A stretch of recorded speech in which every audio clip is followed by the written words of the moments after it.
Hello and welcome to All the Way Down, a YouTube channel all about the Scottish rock band Biffy Clyro.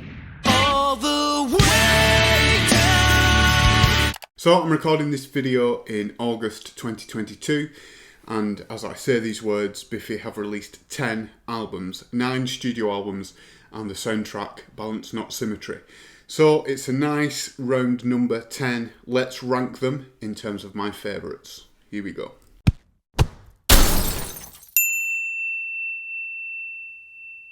So when putting my 10 together, I kind of an idea of where a few albums would place. There's a couple in the middle where I'm going to reference that maybe over time they will swap. But certainly 7 or 8, I would maybe stay there for quite a while.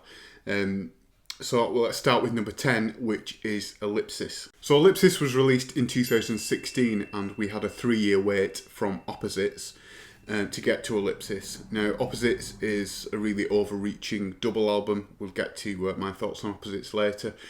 But I had 3 years to wait for Ellipsis, and when I bought it on the day, listened to it the first time, listened to it the second time, I must say I was quite underwhelmed. For me, the only real highlights are Wolves of Winter, which is the opening track, and On a Bang, which is a really weird, aggressive, fierce monster of a song, and I'm so glad they played this song on the Ellipsis tour.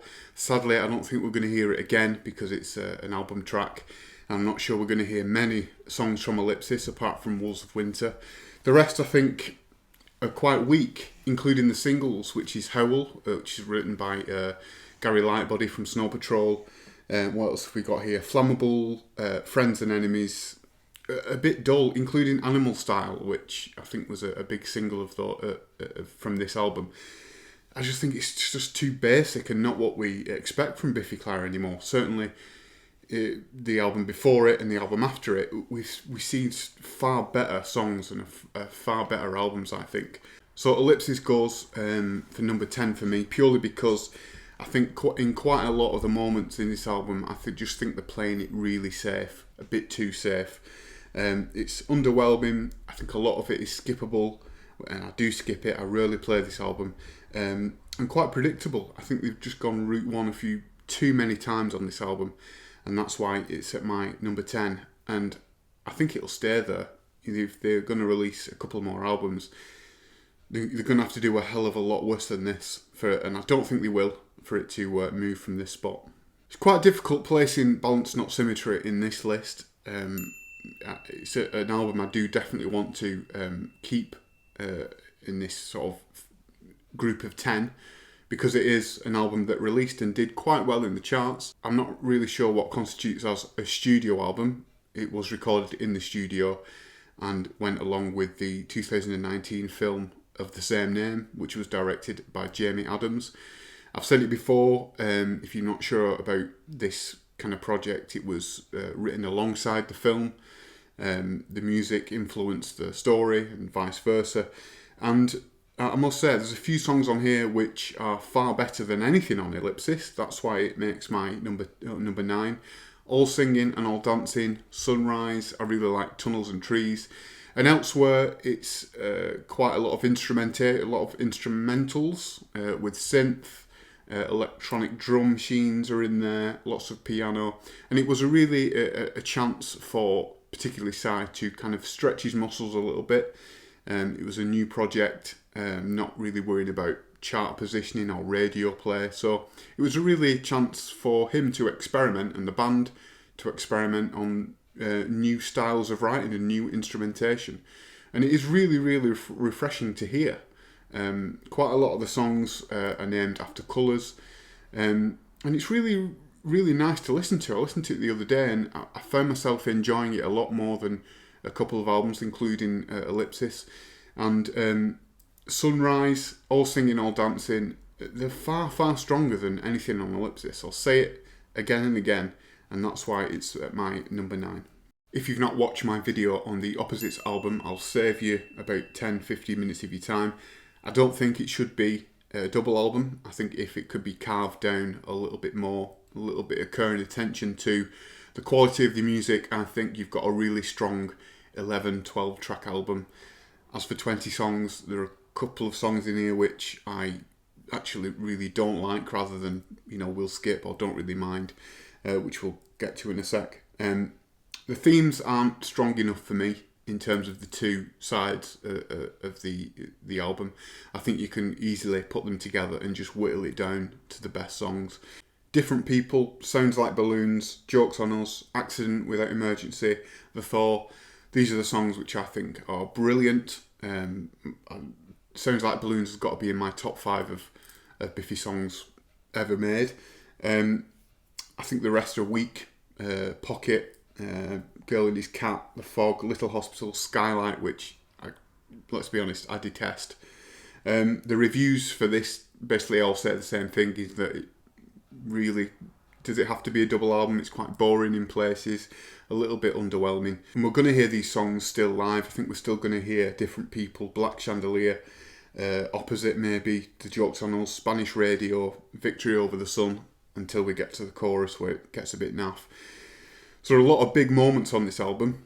I think if it was to be turned into a Biffy classic, it needs to be whittled down. But it's a double album. It's something that they wanted to try. I love Biffy because they are a little bit unpredictable at times, and this goes along with it as part of the history. So I'm just going to accept it. But it's at my number 8 for this chart because it's just not strong enough as a whole album, a whole record. Now for number 7, when I put pen to paper this morning to finalise my top 10, really took my time over putting Infinity Land as my number 7. And I'll tell you why. Infinity Land was the first album that I bought as a fan, knowing about the band. The first 2 were released. Black and Sky and Vertigo of Bliss both were released before I knew about the band. Infinity Land was the 3rd album in as many years, in 2004, and I bought it on the day, on the way to college, and was just so excited.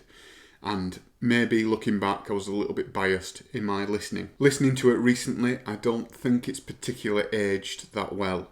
The first 3 tracks are out of this world. Glitter and Trauma, Strung to Your Ribcage, My Recovery Injection. I will listen to them any day of the week.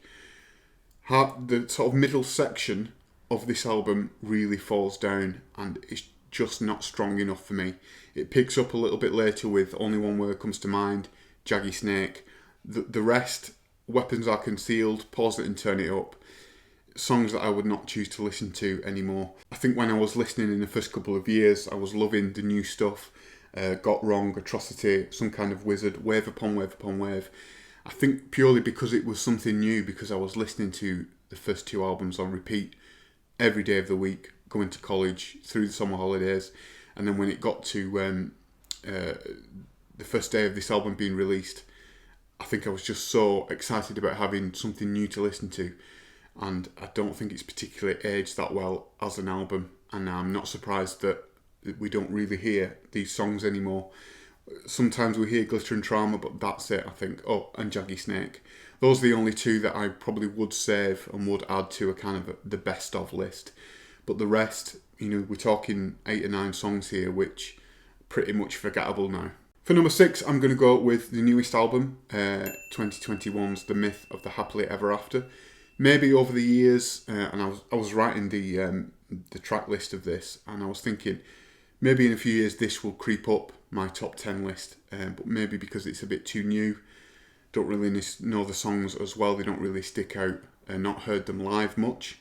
When I saw them at Liverpool, they played this album from track 1 to track 11, and only a couple of songs really stuck out. I think the first track, Dum Dum, that doesn't really kick it off on a good foot, because I think it's quite dull. It doesn't really come to life as quick as I would like it to.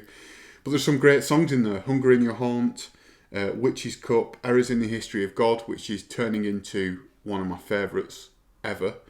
Unknown Male 1 is brilliant, and Hurrara, if I'm pronouncing that right, got so much character to it. And if we're going back to Errors in the History of God, it's one of the reasons why I love the band, the fact that there's so much venom in that song, and questioning mortality and why we're here, and that big question which Sire's has written about before, but he's always kind of skirted around sometimes, and been a little bit light on his feet with it, and maybe being a bit too arty about it.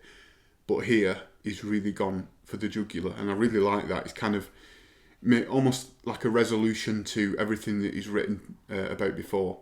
And if all songs were as strong as Errors in the History of God, maybe it would be up there in my top 3. But Myth of the Happily Ever After is my number 6.